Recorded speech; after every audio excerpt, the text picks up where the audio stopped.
Adilabad central జైల్లో రిమాండ్లో ఉన్న మాజీ ఎమ్మెల్యే బాల్క సుమన్ను బీఆర్ఎస్ నాయకులతో కలిసి పరామర్శించడం జరిగింది. అనంతరం మీడియాతో మాట్లాడుతూ తెలంగాణ ఉద్యమంలో క్రియాశీలకంగా పాల్గొన్న విద్యార్థి నాయకుడు బాల్క సుమన్తో పాటు రాజిరెడ్డి, అనిల్, లక్ష్మీకాంత్లను ప్రభుత్వం అక్రమంగా అరెస్ట్ చేసింది. రామగుండం కమిషనరేట్ పరిధిలో పెద్దపల్లితో పాటు ఆసిఫాబాద్ లో జైలు ఉన్నప్పటికీ వాళ్లను అక్కడ పెట్టకుండా కక్షపూరితంగా 200 కిలోమీటర్ల దూరంలో ఉన్న ఆదిలాబాద్ జైలుకు తీసుకొచ్చి పెట్టడం దుర్మార్గం. కాతనపల్లిలోనే 22 స్థానాలకు గాను 14 స్థానాలు బీఆర్ఎస్ గెలుచుకుంది. బీఆర్ఎస్ సిపిఐ కూటమిని ప్రజలు గెలిపించారు. ప్రజలు ఇచ్చిన తీర్పును మంత్రి వివేక్ శిరస వహించాల్సింది పోయి ఇలా ప్రజా తీర్పును కాలు రాయడం సరికాదు. మాజీ మంత్రి ఎమ్మెల్యే హరీష్ రావు కౌన్సిలర్లు గెలిచింది. 22 కౌన్సిలర్లలో 14 కౌన్సిలర్లు గెలిచి ప్రజలు బీఆర్ఎస్ పార్టీకి తీర్పునిచ్చారు. బీఆర్ఎస్ సిపిఐ అలయన్స్ ను ప్రజలు గెలిపించారు. మరి ఆ ప్రజాస్వామ్యంలో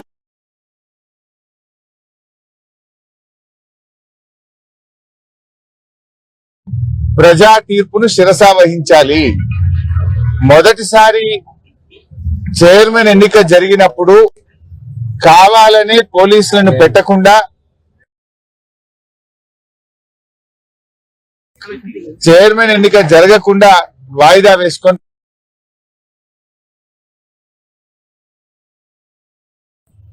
మరి మా మహిళా కౌన్సిలర్ల మీద నేను నోటితో చెప్పలేకున్నటువంటి మహిళల పట్ల వాళ్ళు వ్యవహరించడం జరిగింది. మహిళల పైన సమక్షంలో, అధికారుల సమక్షంలో మా దళిత గిరిజన మహిళా కౌన్సిలర్ల మీద చాలా అమానుషంగా కౌన్సిల్ హాల్లో ప్రవర్తించారు. మహిళల్ని చాలా నోటితో చెప్పలేని విధంగా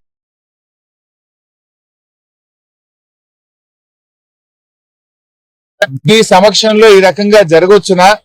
మీరు ఏం చేస్తున్నారు? మీరు ఒక మంత్రిగా ఉండి మా పైన మీ కాంగ్రెస్ పార్టీ కౌన్సిలర్లు వచ్చి మా పైన చేయి చేసుకుంటున్నారు, మా పైన దాడి చేస్తున్నారు, మా పైన అమానుషంగా వ్యవహరిస్తున్నారంటే కూడా మంత్రి గారు వాళ్ళే కాంగ్రెస్ పార్టీ కౌన్సిలర్లు బాగా తాగిన మైకంలో మహిళా కౌన్సిలర్ల మీద ఇష్టారీతిలో వ్యవహరిస్తే కూడా పట్టించుకోనటువంటి పరిస్థితి. కావాలని అలర్ట్ చేసి కౌన్సిల్ సమావేశం స్వామ్యంలో కాంగ్రెస్ పార్టీ వ్యవహరించింది.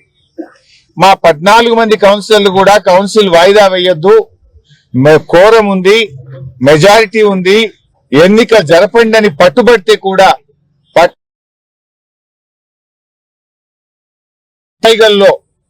ఎన్నిక వాయిదా వేసి వెళ్లిపోవడం జరిగింది. ఈరోజు జరిగిన సంఘటన ఏంది? యాక్చువల్ గా ఆ రోజు మా కోవలక్ష్మక్క కూడా ఈ ఎన్నికలకు ఇన్ఛార్జ్ గా ఉన్నారు. కోవలక్ష్మక్క గారు, బాల్కా సుమన్ గారు కౌన్సిలర్లతో పాటు మేము గేటు దాకా వెళ్లి కౌన్సిలర్ లోపల పంపిస్తామంటే మీరు వెళ్ళడానికి వీల్లేదు, ఎమ్మెల్యే అయినా మీరు వెళ్ళడానికి వీల్లేదు అని కోవలక్ష్మి గారిని, సుమన్ గారిని దూరంలోనే ఆపేశారు. అదే సమయంలో మంత్రి గారి కాన్వాయ్ అక్కడికి వచ్చి పెద్ద ఎత్తున కాంగ్రెస్ నాయకులు, కార్యకర్తలు అందరూ కలిసి ఒక కాన్వాయ్ ని లోపల పంపిస్తా ఉన్నారు. ఒక ఎమ్మెల్యేగా లక్ష్మక్కను కాన్వాయ్ ని ఎలా అలో చేస్తారు? ఇదెక్కడి ప్రజాస్వామ్యము? చట్టం అందరికీ సమానంగా ఉండాలి కదా అని ప్రశ్నిస్తే దాడి చేసింది కాంగ్రెస్ నాయకులు. ముందు రాళ్ల దాడి చేసింది కాంగ్రెస్ కార్యకర్తలు, కాంగ్రెస్ నాయకులు. మూల రాజిరెడ్డి మా నాయకుడి కారును చేసినారు. ముందు అద్దాలు, వెనక అద్దాలు, కారు బ్యానెట్ ను మొత్తం పగలగొట్టేసినారు. దాడి చేసింది వాళ్ళు. అక్రమంగా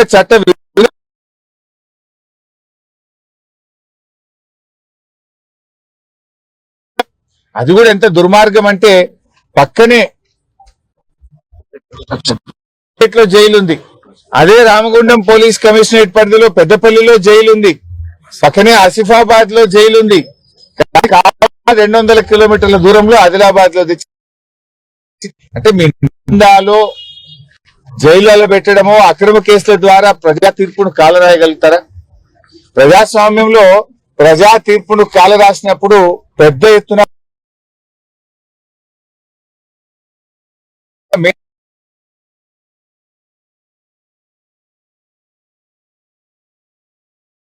నడుతున్నట్టుగా వారు గాంధేయవాదిగా మరి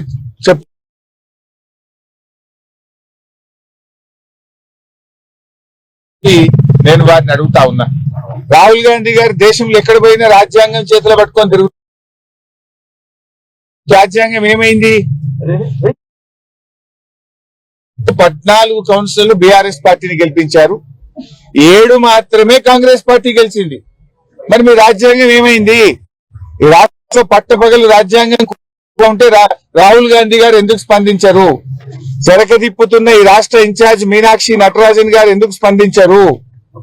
ఓటరు తీర్పును కాదని పోలీసుని నమ్ముకొని ఇలా రాజకీయం నడుపుతా ఉన్నారు. మంత్రి వివేక్ గారు, మీ ప్రజలు మీ ఓటర్లు తీర్పిచ్చారు, దాన్ని మీరు శిరసా వహించాలి.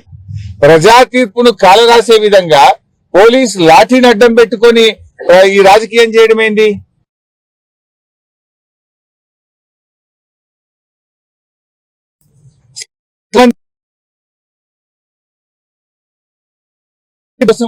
నిర్వహిస్తా ఉంటారు.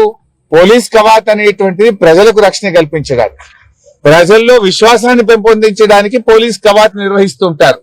మొన్న జనగాంలో గాని, ఇబ్రాహీంపట్నంలో గాని, ఆమన్గల్లో గాని, తొర్రూరులో గాని, కేతన్పల్లిలో గాని పోలీస్ కవాతు బీఆర్ఎస్ పార్టీ కౌన్సిల్ బెదిరించడానికి, బీఆర్ఎస్ పార్టీ నాయకులను భయభ్రాంతులకు గురి చేయడానికి మీరు ఈరోజు పోలీస్ కవాతు నిర్వహిస్తా ఉన్నారు.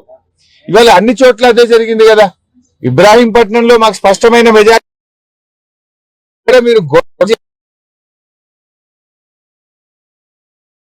హాల్లోకి వెళ్లి అక్కడ జనగాంలో బీఆర్ఎస్ పార్టీ కౌన్సిలర్ చెయ్యెత్తుతా ఉంటే లోపలున్న కాంగ్రెస్ కౌన్సిలర్లు ఆ చెయ్యిని బట్టి కిందికి లాగుతా ఉన్నారు. యూట్యూబ్ లో లైవ్ వస్తుంది, ఎన్నికల కమిషన్ వీడియో కెమెరాల్లో ప్రజలందరూ చూస్తున్నారు. గెలిచిన బీఆర్ఎస్ కౌన్సిలర్ చెయ్యెత్తుతుంటే లోపలున్న కాంగ్రెస్ కౌన్సిలర్లు మహిళా కౌన్సిలర్ చెయ్యి పట్టుకొని కిందికి లాగుతా ఉంటే ఇంక ఇదేం ప్రజాస్వామ్యము, ఇదేం ఎన్నిక? అదేవిధంగా తొర్రూరులో అక్కడున్న ఎంపీ గారు చేసుకుంటే మళ్ళీ అన్యాయంగా తొర్రూరులో ఓటు నమోదు చేయడం ఏంటి? అక్కడ మా నాయకుల మీద చేసి తొర్రూరులో ప్రజాస్వామ్యాన్ని కూని చేసినారు. జనగామైనా, తొర్రూరు అయినా, కేతన్పల్లి అయినా, ఆమన్గల్ అయినా, ఇవాళ అన్ని చోట్ల కూడా ఇబ్రాహీంపట్నం అయినా ప్రజాస్వామ్యాన్ని కూనీ చేస్తూ దొడ్డిదారిన పదవులు దక్కించుకుంటా ఉన్నారు. నువ్వు ఎన్ని ప్రయత్నాలు చేసినా రేవంత్ రెడ్డి గారు, మీరు ప్రజా ఆమోదాన్ని కోల్పోయారు. గతంలో మున్సిపల్ ఎన్నికలు జరిగితే కాంగ్రెస్ పార్టీ 4 గెలిచింది, 4 మున్సిపాలిటీలు గెలిచింది ఆనాడు బీఆర్ఎస్ అధికారంలో ఉన్ననాడు. మేము దానికంటే ఈరోజు 30% ఓట్ బ్యాంక్ తెచ్చుకున్నాం. దాదాపు 800 కౌన్సిలర్లు ఈరోజు బీఆర్ఎస్ పార్టీ గెలిచింది. దాంతో నీకు నిద్ర పట్టలేదు. అక్రమంగా పోలీసులను అడ్డం పెట్టుకొని దొడ్డిదారిన ప్రజా